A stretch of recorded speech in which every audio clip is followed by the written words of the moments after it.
kiriko abantu benshi buriya tujya tugira up and down reka bivuge gutyo mu cyongereza cyangwa hari igihe ugeraho kumva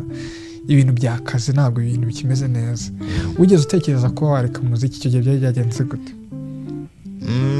nigeze kuva muri iyo label yitwa Band Boy ya Big Fizzo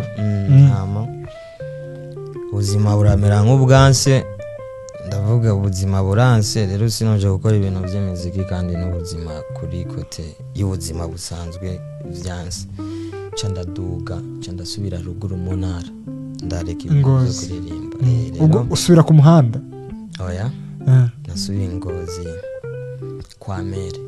kwero ubu nabonye mere aho hantu mere ahoraba mere wawe nawe ari mu ijuru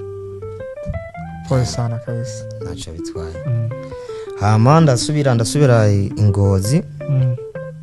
kwa ko ubuzima bwari bwanse ariko mu nyuma nca ndaronka abantu barabimenya cha baramfasha ko baransubiza i Bujumbura niho twace dutangura nje na Double J tugira ubumwe